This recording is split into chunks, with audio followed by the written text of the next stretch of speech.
O podcast apresenta Escravos da Religião, os escravizados pela Igreja no Brasil. Na época da escravidão no Brasil, as pessoas escravizadas pela Igreja eram chamadas de escravos da religião. Os escravizados mantidos por mosteiros e conventos também eram obrigados a professar a fé católica, participando de missas, momentos de orações e recebendo os sacramentos. Os que se rebelavam quanto à conversão costumavam ser punidos com castigos, de forma exemplar, ou seja, com intensidade suficiente para convencer os demais a não repetir gestos de desobediência. Além disso, a luta pela aquisição de liberdade, a compra de uma carta de alforria, costumava ser mais difícil para um escravo de ordem religiosa do que para alguém que estivesse sob o jugo de um senhor leigo. Na hora de qualificar os pais, o monge não os qualificava como escravos da ordem de São Bento, mas sim como escravos da religião, conta o historiador Vitor Hugo Monteiro Franco, autor do livro recém-lançado Escravos da Religião, pesquisador na Universidade Federal Fluminense, UF, e idealizador do podcast Atlântico Negro. Estudando os arquivos da Ordem de São Bento desde 2014, o pesquisador descobriu como viviam as pessoas escravizadas pela Igreja. Uma das principais descobertas foi o próprio termo escravos da religião, conta. Para o pesquisador, residia aí uma diferença fundamental entre o modo de vida dos escravizados mantidos por instituições religiosas, o fato de o senhor não ser uma pessoa, mas sim uma entidade. Parece simples, mas não é. A situação geral da escravidão no Brasil é de escravos privados, de senhores leigos. No caso dos da religião, eles não pertenciam a um monge específico, eram de propriedade coletiva. E isso teve repercussões na vida dessas pessoas para sempre, porque influenciava na forma, no dia a dia deles, diz o historiador. Franco ressalta que o cotidiano desses negros escravizados estava regulado pelos hábitos religiosos do catolicismo e da vida monástica. Os monges conheciam cada momento, cada fase da vida dos seus escravizados.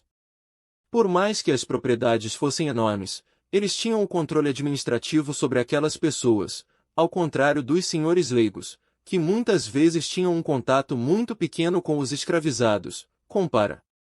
Isso dava, aos religiosos, um poder muito grande. Ser escravo da religião significava ter sua vida controlada por uma instituição religiosa, acrescentou Monteiro Franco. E não era um rebanho pequeno para ser controlado.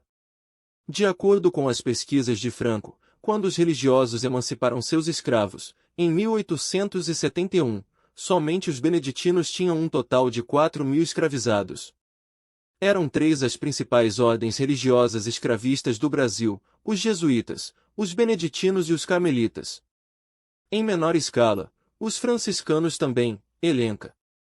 Uma maneira de garantir a abundância de mão de obra escrava era o incentivo que os monges davam para que as escravizadas tivessem muitos filhos. As mulheres que procriavam pelo menos 6 filhos conseguiam privilégios, tais como não realizarem trabalhos penosos, conta o historiador Robson Pedrosa Costa, autor do livro Os Escravos do Santo, e professor no Instituto Federal de Pernambuco e na Universidade Federal de Pernambuco, UFPE. A partir de 1866, os benefícios às mães de pelo menos 6 filhos passaram a ser a liberdade gratuita, desde que elas estivessem devidamente casadas, pontua o historiador. Para os monges senhores de escravos, religião era uma coisa, negócios eram outra.